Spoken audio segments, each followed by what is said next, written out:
Halo, selamat datang kembali di Aku Aktor dan bagaimana kabarnya? Apakah sudah menonton video kami yang sebelumnya? Dan apakah sudah terjawab itu pertanyaan soal apakah acting film dan acting teater itu beda? Jadi kalau kita meringkasnya, ada bedanya, tapi nggak seberbeda itu juga karena pada prinsipnya tetap aksi dan reaksi. Dan seperti biasa teman-teman, sebelum kita masuk ke pembahasan di video kali ini kan kita cuma bisa ngobrol ya, cuma bisa ngomong, cuma bisa ngasih tahu teman-teman.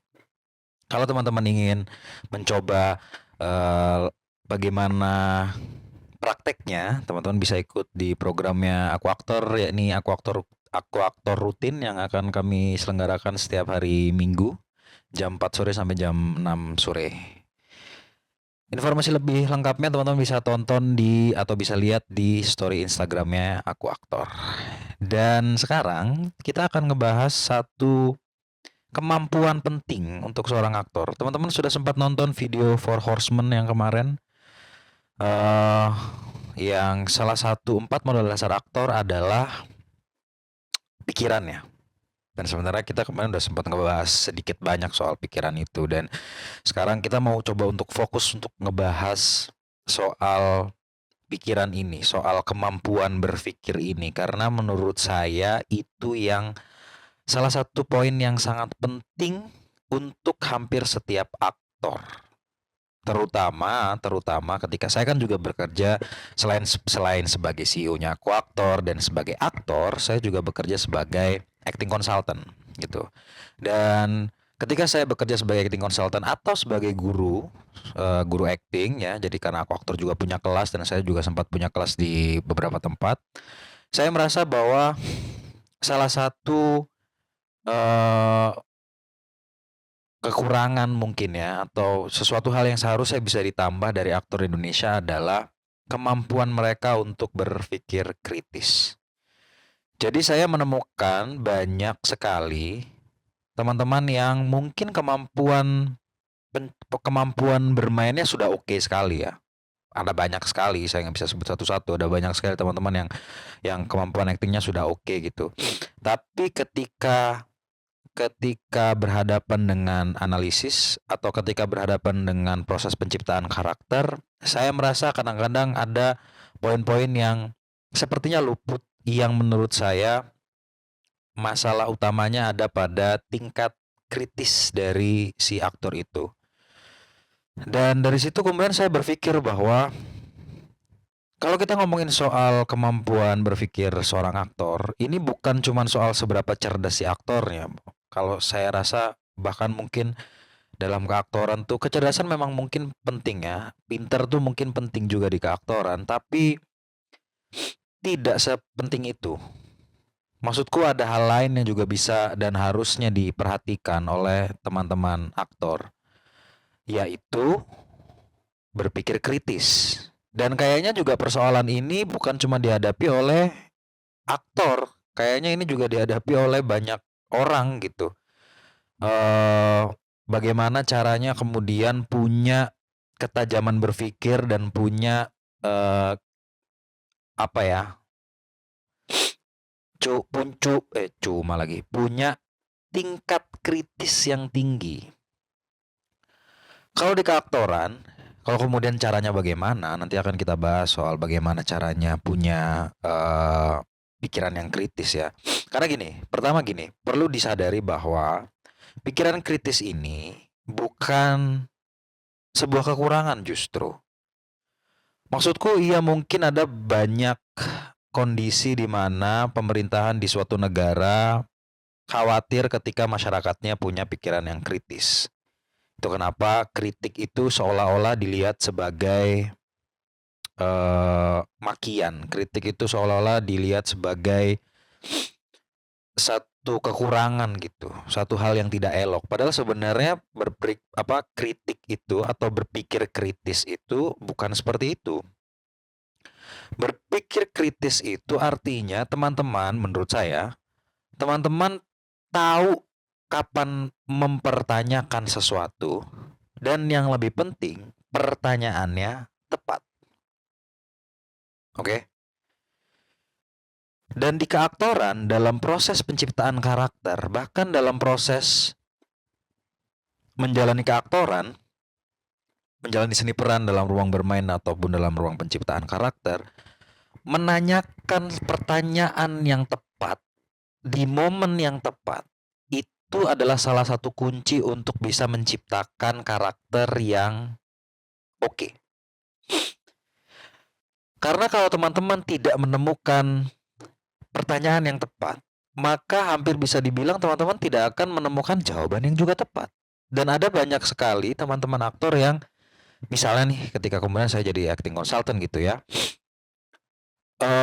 menyampaikan pertanyaan yang kayaknya pertanyaan itu tidak dibutuhkan sebenarnya, karena sebenarnya jawaban yang sedang dicari itu bukan lewat pertanyaan itu. Nah, bagaimana kemudian kita bisa memunculkan pertanyaan yang tepat di waktu yang tepat? Salah satunya adalah kemampuan untuk berpikir kritis. Dan dalam ruang keaktoran, kemampuan untuk berpikir kritis itu sangat penting. Kemampuan untuk penasaran, oke. Kalian punya courage gitu. Kalian penasaran untuk tahu soal karakternya. Lalu kemudian kalian bisa menanyakan pertanyaan yang tepat di waktu yang tepat. Maka kalian bisa mendapatkan jawaban yang pas atas karakternya dan pengetahuan yang pas atas karakternya. Contoh misalnya, kalian ngerasa bahwa misalnya nih dalam sebuah latihan gitu, kalian nggak kunjung mencapai dramatik yang diinginkan. Terus kalian merasa bahwa kayaknya dialognya harus lebih diginiin, kayaknya dialognya harus lebih digituin gitu. Atau jadi solusi yang kalian berikan itu bukan solusi yang menjawab pertanyaan tadi. Kenapa bisa begitu? Kenapa kemudian solusinya tidak menjawab pertanyaan yang tadi? Tandanya gampang kok. Kalau kalian sudah mencobakan satu solusi pada satu masalah dan solusinya masalahnya tetap ada, berarti kan solusinya nggak tepat dong. Harusnya gitu dong. Ya kan, logikanya gitu dong. Lu punya masalah, terus lu pakai solusi A, ternyata masalahnya nggak beres. Kalau lu tetap pakai solusi A, ya lu akan tetap ada di masalah itu dong. Ya kan? Nah, dalam ruang keaktoran, hal yang sama terjadi ketika teman-teman menghadapi satu masalah. Misalnya teman-teman bingung soal gimana ya caranya karakter ini punya relasi sama karakter itu, misalnya ketika kita ngomongin soal relasi karakternya. Terus kalian bilang bahwa kayaknya kita harus sering-sering keluar bareng. Tapi ketika kemudian keluar bareng ternyata tidak menyelesaikan persoalan. Terus kemudian kamu bukan menyalahkan solusimu, tapi kamu justru menyalahkan, dia emang susah untuk diajak kerja. Mungkin bukan itu persoalannya. Mungkin ketika kita ngomongin soal relasi karakternya, aku harus punya karakter ini, karakterku harus punya relasi sama karakter yang itu. Gimana ya caranya ya? Bagaimana kalau kemudian jawabannya adalah soal sejarahnya? Nah, pikiran itu hanya bisa hadir jika teman-teman punya kemampuan untuk berpikir kritis. Jadi teman-teman nanya, masalahnya itu ya. Pakai apa ya? Pakai kita harus ngebangun chemistry, kita harus keluar nih, keluar bareng. Oke, keluar bareng. Kalau keluar bareng doang tapi nggak ngapa-ngapain ya percuma. Iya kan? Katakanlah keluar bareng terus kita ngobrol, deep talk dan segala macam. Terus ketika main atau ketika latihan, kok sama aja ya? Kok masih tetap nggak dapet ya sense relasinya ya? Berarti persoalannya, jawabannya bukan di situ. Nah, butuh pikiran kritis untuk menemukan jawabannya. Kayak, kalau chemistry nggak bisa, terus apa ya? Apa ya yang bentuk relasi manusia ya? Kalau karakter ini sama karakter itu, kenapa ya dia punya relasi ya? Relasi itu kayaknya dimulai dari, kalau dalam psikologi dimulai dari sejarahnya. Tapi sejarah yang mana ya? Kita coba deh sejarah yang ini. Nah, pertanyaan-pertanyaan tadi hanya hadir jika teman-teman punya tingkat kemampuan berpikir kritis yang tinggi. Kalau teman-teman tidak punya kemampuan untuk berpikir kritis, jadinya pasti akan tidak kunjung menemukan jawabannya. Coba deh dicek ya, misalnya gini, kenapa contoh Thomas Alva Edison menemukan lampu setelah 1000 kali percobaan. Aku yakin bahwa dia tetap butuh sense of critical thinking untuk menemukan jawaban soal pertanyaan soal gimana caranya bisa bikin lampu yang efektif. Dia harus punya critical thinking. Dan kita semua tahu ilmuwan-ilmuwan itu kan critical thinkingnya sangat tinggi ya. Jadi nggak heran kalau mereka bisa menciptakan sesuatu. Misal Albert Einstein, dia ngebahas soal teori relativitas, misalnya soal kecepatan cahaya dan lain sebagainya gitu. Yang sebelumnya orang-orang ya udahlah gitu, ya udah gitu aja gitu. Tapi Einstein tidak melakukan itu. Kenapa? Karena dia punya pikiran kritis. Dia mempertanyakan sesuatu dan pertanyaannya tepat. Ketika pertanyaannya tepat, maka jawabannya juga tepat. Dalam keaktoran juga sama. Ketika kalian berhadapan sama karakter, terus kalian berusaha untuk nyari karakternya, tapi kalian nggak punya critical thinking, nggak punya ketajaman berpikir kritis, kalian pasti hanya akan berkutat di situ-situ aja. Kalian pasti akan fokus pada bagaimana caranya menangis. Kalian fokus pada itu. Kalian fokus pada eh hal yang seharusnya kalian nggak perlu fokus di sana. Dan jadinya kalian tuh membuang banyak tenaga. Tapi ketika kalian punya critical thinking yang baik, punya satu masalah nih, misalnya, aku nggak bisa take 3 kali. Apa persoalannya ya? Oh, karena aku kecapean kayaknya. Oke, berarti kalau secara kritis, kalau nggak kritis misalnya ya, nggak pakai critical thinking, oh berarti aku harus istirahat lebih banyak. Terus ketika kalian istirahat lebih banyak dan main, kok ternyata nggak works ya, tetap ya nggak bisa ya aku ya gitu. Maka persoalannya, jawabannya bukan di situ. Critical thinking dibutuhkan kemudian untuk kemudian, oh bukan di situ. Jawabannya berarti kenapa ya? Oh, ternyata aku begini, ternyata aku kurang di nafas, ternyata aku kurang memahami sejarah karakternya. Oke, sekarang berarti aku harus memahami sejarah karakternya. Gimana ya caranya ya? Ketika kalian punya critical thinking, kalian akan ketemu caranya bagaimana. Tapi kalau kalian tidak punya critical thinking atau critical thinkingnya rendah, ya kalian akan terus berkutat pada persoalan yang sama. Terus-terusan berkutat pada persoalan yang sama, ya itu aja kemudian, dan kalian gak akan pernah menemukan jawaban yang tepat atas persoalan-persoalan itu. Di keaktoran, ketika kita ngomongin soal pikiran, kan kemarin kita udah nyebutin kalau pikiran itu punya 4 kemampuan dasar. Stamina, ya, kelenturan, power dan fibra. Stamina artinya seberapa tahan kamu berpikir, seberapa tahan kamu berkonsentrasi, seberapa tahan kamu melakukan itu. Kelenturan artinya seberapa tidak kolotnya pikiranmu. Nah, dalam kelenturan dan stamina ini ada satu hal namanya critical thinking. Teman-teman berpikir kritis. Critical thinking ini dibutuhkan bukan hanya dalam ruang analisis. Kalau ruang analisis kan mempertanyakan pertanyaan yang tepat pada waktu yang tepat untuk menjawab pertanyaan yang memang ditanyakan. Terjawab gitu. Oke, solutif.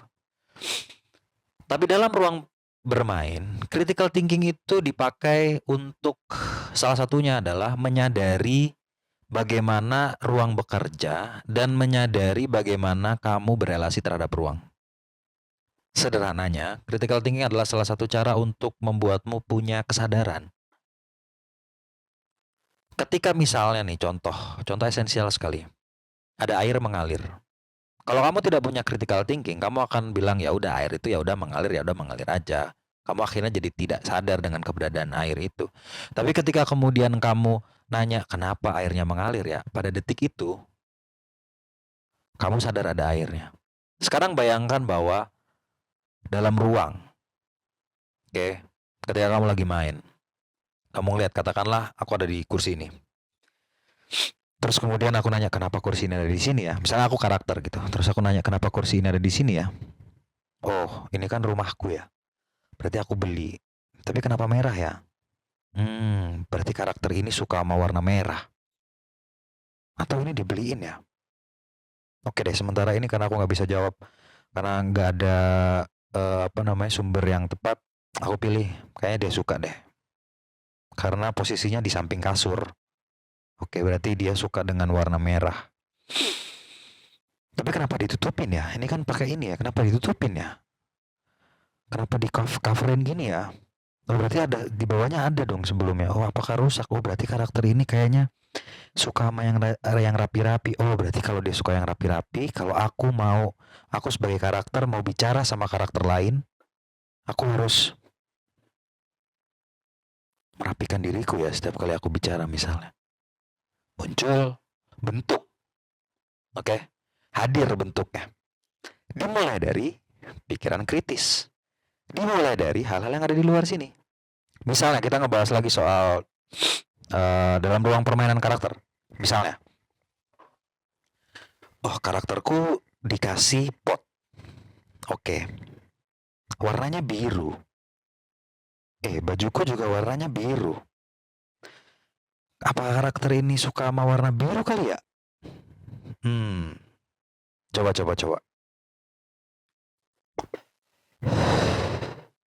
Oh, min.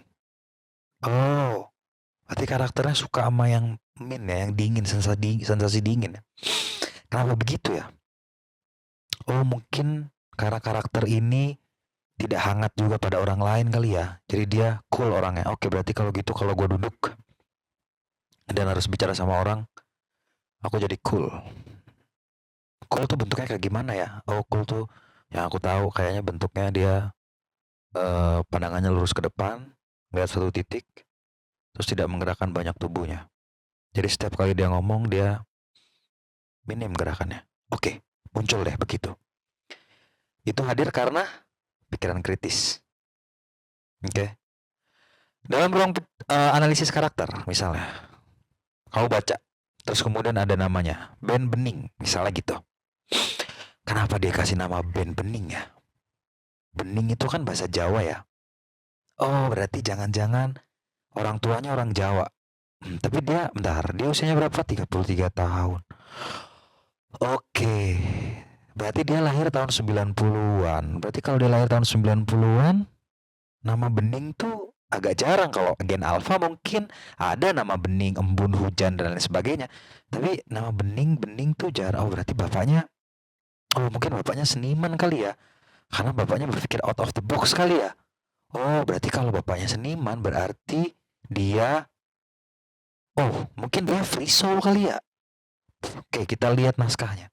Oh iya, dia free soul. Oke, sekarang gimana caranya menumbuhkan free soul ini ya? Aku kayak gimana ya orangnya? Oh, aku kan orangnya nggak free soul ya, karena aku tumbuh dari bapakku pegawai negeri, ibuku pegawai negeri. Dia ngasih aku cita-cita yang tangible, yang kalau nggak jadi PNS, jadi dokter, atau minimal jadi guru. Nggak pernah jadi seniman, musisi, atau lain sebagainya. Oke, aku begitu ya. Oh, berarti bertolak belakang. Dan dandananku, rambutnya pendek. Rambutku. Karakter ini karena dia free soul, mungkin dia rambutnya kalau emang tetap pendek, mungkin dia agak acak-acakan kali ya. Oke deh, kalau gitu. Oke, berarti bentuk karakternya kayaknya bisa aku bikin begini deh. Rambutnya jadi acak-acakan begini. Misalnya. Oke, sama. Kan dia free soul ya. Pakai tindik kali ya. Coba deh kita pakai tindik. Apakah dia akan bisa jadi karakter yang free soul? Siapa lagi ya? Oh, cara duduknya. Kan dia free soul ya. Dan kalau di kamarnya sendiri, kenapa dia harus duduk dengan manner ya? Oh, berarti dia bisa duduk begini ya berarti ya. Oke. Itu semua, lagi-lagi, itu semua hadir karena critical thinking. Kenapa kemudian aku punya critical thinking itu? Dan ingat, balik lagi, critical thinking adalah mempertanyakan, menanyakan pertanyaan yang tepat di waktu yang tepat. Oke? Dan kenapa kemudian aku punya critical thinking kayak gitu? Jawabannya sederhana. Dari kecil saya terbiasa diajak dan dilatih untuk berpikir kritis. Diajak dan dilatih sama orang tuaku untuk mempertanyakan banyak hal. Ini untuk teman-teman yang sudah punya anak ya. Kayaknya agak aneh kalau kemudian anakmu nanyain banyak hal terus kemudian kamu, udahlah jangan banyak nanya. Itu aduh. Sementara anak kecil kan seharusnya dibebaskan aja ya kalau mereka mau nanya apapun ya. Kalau kamu nggak tahu jawabannya, ya kamu tinggal bilang, "Aku nggak tahu ya, Nak. Kita cari bareng yuk jawabannya yuk. Wah, kita googling coba ya. Apa ya? Tadi pertanyaanmu apa? Kenapa ini?" Oke. Oh, kata ini, Nak. Gitu. Mendidik dia untuk punya pikiran kritis. Selain karena didikanku, ya, itu kenapa kemudian aku jadi punya aku aktor, itu kenapa kemudian aku jadi menuliskan buku ini cuma seni peran, itu kenapa kemudian aku bikin acting review di aku aktor, itu kenapa aku bikin empowerment method, karena aku punya critical thinking. Selain soal pola didiknya, dari mana aku bisa dapat critical thinking? Dari membaca. Aku membaca banyak sekali buku ya. Tahun ini mungkin udah menyentuh 25 buku, nggak banyak ya. 25 buku, so itu artinya mungkin seminggu 2 minggu satu buku gitu. Tapi aku cukup sering membaca. Dan ketika aku sering membaca, ini bukan cuma wawasanku jadi nambah, bukan cuma itu. Tapi ketika aku membaca, ada kesadaran untuk mempertanyakan apa yang sedang kubaca. Bukan meragukan ya. Bedain meragukan sama mempertanyakan. Aku jadi punya sense untuk mempertanyakan. Misalnya bahkan ketika itu adalah buku tentang keaktoran gitu. Misalnya kemarin aku habis baca satu buku keaktoran judulnya The Actor's Mirror. Atau misalnya aku lagi baca satu buku keaktoran judulnya The Actor and the Target. Ketika aku baca, aku nggak serta-merta mantep kalau bahasa Jawanya. Aku nggak serta-merta menerima semua yang ada dalam buku itu, enggak. Aku terima untuk ku godok. Iya nggak ya? Gitu nggak ya? Misalnya di The Actors and the Mirror, The Actors Mirror, The Actors and the Mirror. Misalnya di The Actors Mirror itu ada dia ngomongin soal acting film itu seharusnya tidak natural tapi realis. Itu ketika aku baca pertama kali kayak, wih, ntar dulu nih. Sementara ini selama ini bro, aku diajarin untuk acting film itu natural. Kok dia bilang realis ya? Bukan natural ya? Kenapa ya? Aku baca lagi lah, aku baca dan kemudian aku nggak, oh itu kenapa dia bilang natural. Ini relevan sama penjelasannya Jean Benedetti. Oh oke, begitu ya. Nanti kita akan bahas ya soal natural dan realis ini. Aku selalu punya pertanyaan itu sehingga itu melatihku untuk berpikir kritis. Itu kenapa? Kalau misalnya aku lagi consulting gitu ya atau ngobrol sama teman gitu, aku akan bilang kalau secara analisis aku bisa analisis dengan baik. Karena aku suka mempertanyakan banyak hal ketika misalnya di naskah tertulis karakter ini namanya Tembong gitu misalnya. Yang film-filmku yang sebelumnya di Pamali. Karakterku namanya Tembong. Aku akan nanya, kenapa dinamain Tembong ya? Nanya sama saudaranya, oh Tembong tuh tanda lahir di muka Ben. Oke. Terus dia bilang, aku pengen karaktermu ada tanda lahir di mukanya. Oke. Tapi nggak tompel kan mas? Karena kalau tompel kayaknya lucu deh, karena karakter ini nggak punya kesan lucu nih. Gimana ya? Kalau misalnya akhirnya aku kasih lah, akhirnya kemudian aku nyari bentuknya. Oh, ada kesempatan ini. Oh, tembong tuh ternyata bentuknya banyak dan warnanya banyak. Ada warna merah dan agak hitam, marun dan segala macam. Aku kasih tunjuk ke sutradara. Aku kasih satu opsi, opsi pertama full di muka sudah too much Ben. Oke. Kalau segini doang di samping mata aja gimana? Itu oke, biar nggak ditompel bulat gitu. Karena kalau nggak ntar jadi lucu gitu ya. Jadi samping sini aja gitu gimana? Oke oke. Karena di ACC. Itu hadir karena critical thinking. Dia cuma bilang tembong, dia cuma bilang bekas muka bekas tanda lahir di wajah. Cuman itu doang. Dari nama doang loh ini. Belum dari yang lain-lain ya. Atau misalnya kamu dapat karakter apa gitu. Let's say gangster misalnya. Atau misalnya karakterku waktu di pertaruhan misalnya Windu. Aku bertanya, kenapa karakter ini begini ya? Karakter ini kesannya apa ya? Nah, pertanyaan-pertanyaan itu yang membuatku menghadirkan Windu seperti yang teman-teman tonton. Yang membuatku memilih Red Fox sebagai bentuk inspirasi dari Windu. Karena pertanyaan-pertanyaan itu. Jadi ketika teman-teman punya critical thinking, teman-teman akan membuka kesempatan lebih luas untuk being kreatif. Dan teman-teman akan mampu menjawab apapun pertanyaan tentang karakternya, precise. Terjawab pertanyaanmu, solutif. Ketika teman-teman punya critical thinking. Dan nggak apa-apa punya critical thinking itu. Ya nggak apa-apa lah.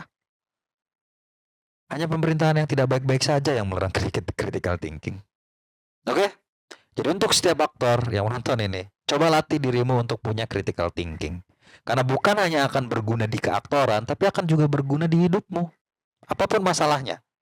Masalah pacar. Kalau lu punya critical thinking, lu akan tahu, oh solusinya gini ya, oh dari sini, oh cobain solusi yang ini, oh gagal ya, oh berarti yang solusi ini nggak bisa, berarti cari solusi yang lain.